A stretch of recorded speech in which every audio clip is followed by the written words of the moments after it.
Hey everyone, it's Susie Ann Fox. I am the Skinny and Fit Physical Therapist, and I was just going to do a live broadcast tonight to just kind of introduce who I am and what I do. The first broadcast that we had a couple of weeks ago was with Sherry Servano, and then a week after that, I interviewed my sister on the podcast. And tonight, I am going to talk about who I am and how I got started in doing all of this, and how I can help any of you who may need help out there. And go ahead and chime in if you need anything, and it'll be awesome to see. So anyway, I just wanted to let you guys know that I am a physical therapist. I work in outpatient private practice. I have my own private practice. I work by myself, and I specialize in treating patients with back pain and neck pain, elbow, knee, foot, hip pain, all of that stuff, with a strong emphasis on back pain and neck pain, because I myself have suffered from those injuries myself, and I know just how terrible they can be. So anyway, that's one of the things I really feel strongly about, is getting people out of pain. Nobody wants to live in pain. And as a physical therapist, that's what I do best, is to get people out of pain. So anyway, tonight I just wanted to tell you guys how I got started with plant-based eating, which is a passion of mine. Physical therapy is a passion of mine, and plant-based eating is even it's like I feel compelled to tell people how they can make themselves feel so much better by switching to a plant-based diet. So how I got started with all of this is back in 2009, 2010, 2011. In there, I was working, doing everything like I normally do, and I was gaining weight. And I started out wearing a size 8, which, is a pretty reasonable size. And then pretty soon I was wearing a size 10. And I wasn't really happy about that. But I thought, I kind of justified it to myself, because I was like, well, Suzanne, you're a 10, so you wear a 10, just something silly like that to make myself feel better. But then I started wearing a 12, and that's when I started getting really upset about it. I mean, nobody ever said anything about it. Nobody even really noticed that I had gained weight or anything like that. But I noticed, and my pants were really tight, and everything, how it just gets real tight, and you're just really uncomfortable. So I said, you know what, I really, really have to do something about this. So, I researched how to do it, and I said, I'm just going to do a 1,200 calorie a day diet. So that's what I did. I did 1,200 calories a day. I set it all out. I said, I can have anything I want to eat. It just has to be 1,200 calories a day, and I'm going to increase my exercise, because that's what everybody says. Decrease your calories, increase your exercise. So that's exactly what I did. So I went ahead and did that, and I did 1,200 calories a day religiously. I mean, religiously, for 3 whole months. And I ran on a treadmill 5 miles, 3 to 4 days a week, which, is quite a bit of exercise, especially after work. And most of the time with that 1,200 calories, I was done. I was done eating by 4 p.m. And I mean, in my book, I kind of outline exactly what those calories consisted of, but it was pretty pathetic, really. So I ate a vegetarian diet, because I've been a vegetarian for many, many years, but it was pretty bad. I mean, just looking back on it, it was just, a bunch of processed junk food. And of course, it wasn't healthy at all. So, naturally, because I was eating like that, I didn't feel well. And I had really itchy skin. I had some eczema going on. And I had been recently diagnosed with hypertension and high cholesterol and Hashimoto's thyroiditis. And I was taking medicine, and it was making me feel worse, not better. And there were times when I could barely keep my eyes open. I mean, my eyes were I was just exhausted. I just felt exhausted, and I felt like I wasn't helping people out by being in the shape that I was, trying to be a physical therapist and help other people. So anyway, I was very frustrated. I went on this 1,200 calorie a day diet, and I stuck with it. Like, I really, really stuck with it. And I did that for 3 whole months. And at the end of 3 months, I had lost a grand total of 5 pounds. 5 pounds was awful. So there wasn't anything. I mean, it was horrible. It was like a nightmare. So at the end of that 3 months, I couldn't continue anymore. I was just done. I could not diet anymore. I was just done. I really just could not diet anymore, even if I tried. I couldn't. I was totally done dieting. So I resumed my normal eating patterns, and within 3 weeks, the whole 5 pounds was back. So it was like nothing even happened. My clothes were tight again. Not that they had fit very well anyway, and I was just right back to where I was again. So I got absolutely nowhere.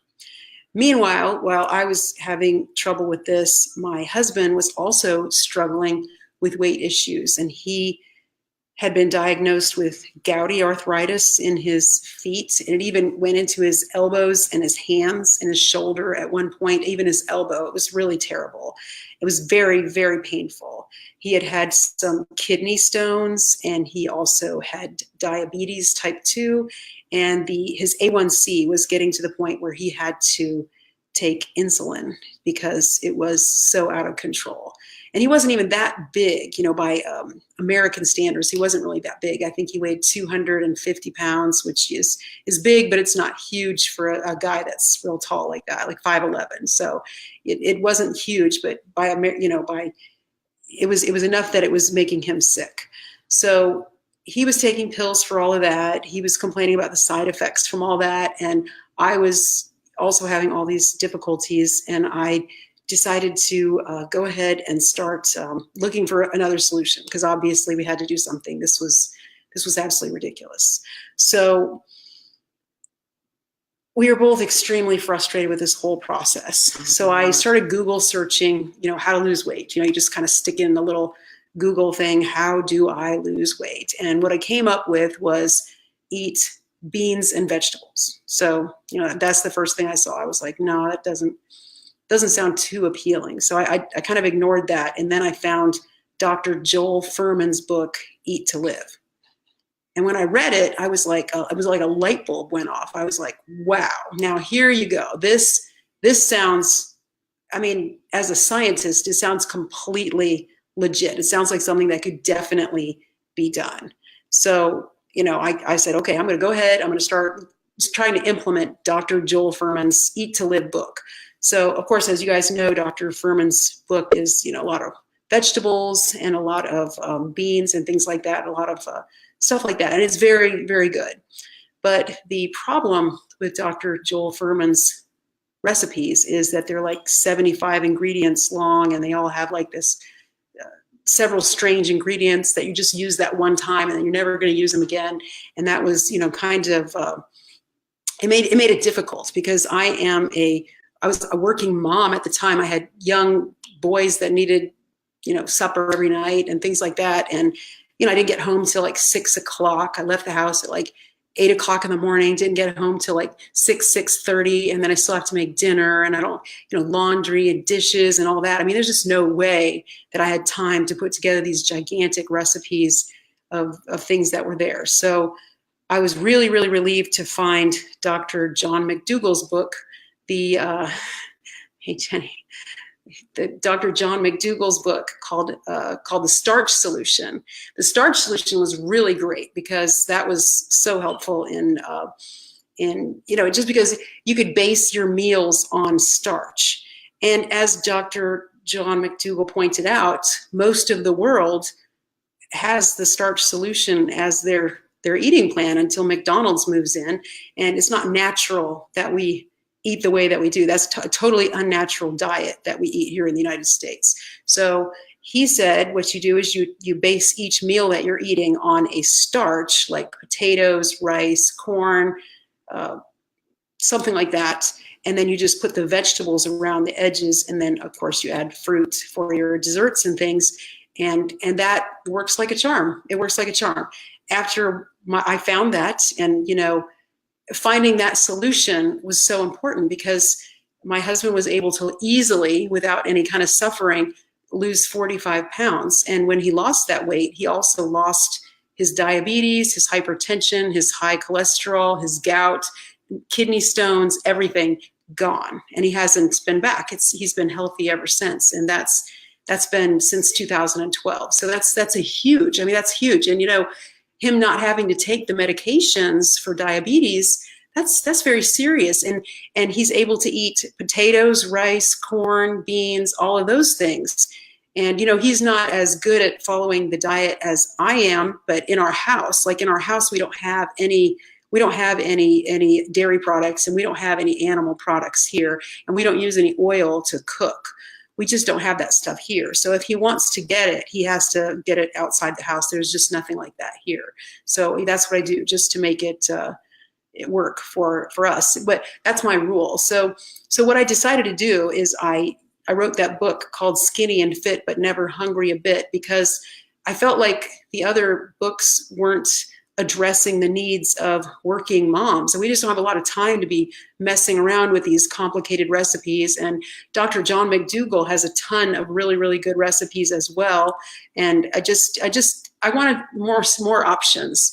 And I started a YouTube channel called Skinny and Fit TV, where I actually put some recipes on there. And I mean, some of the videos aren't that great because I did them myself, but we'll get better as time goes. But I just wanted to make that happen. I wanted to give people an option, and I always want to help people to do the best that they can and to get well when they can. And that's what I love to do.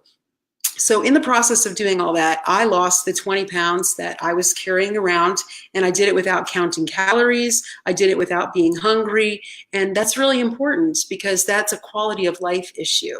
When you're sitting there worrying about counting every single calorie, you can't even enjoy your life at all. So a lot of questions that I get when I tell people that this is how I eat is, people are always worried about protein. And I know a lot of you are probably already well versed in the fact that plants make all the protein that we need, and we never ever need to worry about combining proteins or anything like that, because our bodies can do that naturally. We don't have to worry about that. And there are no protein deficiency wings in any hospitals. There's no such thing as protein deficiency in people who eat enough calories. The only people who have problems with not having enough protein would be chronic anorexics, chronic alcoholics, and maybe burn victims that are actually hospitalized because they have a high rate of burn all over their bodies. And that would be very serious because they need extra protein. And children living in countries where they're starving to death. And that's, again, just because they don't have enough calories in general. It has nothing to do with the not getting enough protein. Because once you get them to get enough food, then of course there's always enough protein. And human breast milk is the perfect food for babies, and it only has somewhere between 3 and 7% of its calories coming from protein. So if the perfect food for humans, for human infants, is breast milk, and they only get 3 to 7% of their calories from protein at that very, very young age, obviously we don't need 30% of protein in our diet as adults, because that's if we didn't need it as babies, we certainly don't need it as adults. And all it does is gets converted into toxic matter that has to be pushed out through our kidneys, causing all kinds of issues with kidney trouble. So nobody ever, ever, ever needs to worry about not getting enough protein. You will always, always get enough protein. As long as you eat enough calories, you will always get enough protein. There's nothing that you have to worry about there. So does anybody have any questions or anything? You can always ask questions and we can do our best to answer them. And I'm going to try to make this a regular thing that I do every Thursday night. So hopefully we'll be able to get some really interesting interviews, like the first time with Sherry and with Francis, and hopefully we'll be able to get some great interviews on here as well. So I don't want to take anybody else's time too much tonight. I just wanted to let you guys know that you're all so very awesome. I love doing this. I love helping people get healthy. I love seeing them get better, and it's just so, so, so rewarding. It's worth everything to watch people get healthy when you help them with this diet. And it's as easy as potatoes, rice, corn, beans, and add a couple salads and some vegetables and fruit around the edges, and it's all good. So suggest for snacks. Let's see. Bananas. I mean, fruit's very good snacks. I always have. When I go to work in the morning, I take a whole bunch of bananas with me. I take bananas, then I take, oh, they always want to know what you're going to eat. Yeah, common question from the patients for sure. They always want to know, well, you know, you're supposed to be eating enough at your meal that you don't really need a lot of snacks anyway. But you know, those little cuties, this year's been a bad year for cuties, but those little cuties work well. Just a whole bunch of, you probably know, no.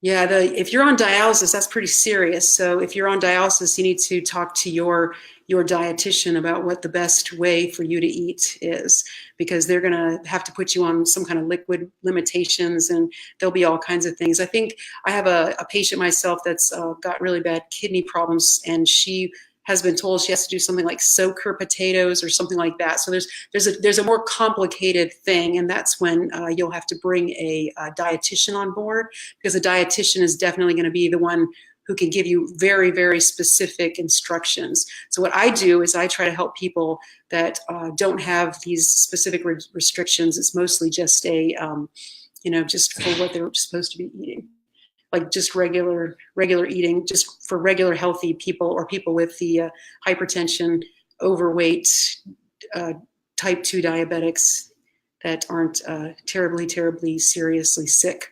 You try to help people before they get to the point where you're on dialysis and things, but you keep doing whatever they tell you to do, so that's good. So I'm not sure what low potassium diet you would have to eat, but it's that's what your dietitian would be able to help you with, and I really hope that that you have one. Try to find a dietitian who is knowledgeable about plant-based eating, especially because if you go on plantbaseddoctors.com, they usually have, or is it .net? It's something like that. There's a way that you can look up plant-based doctors in your area, and you can find ones that are knowledgeable about plant-based eating, so you don't end up with someone. Yeah, so you don't end up with someone who doesn't know what they're doing. So especially, I don't know if you knew about, of course, Omar, I remember talking to you about the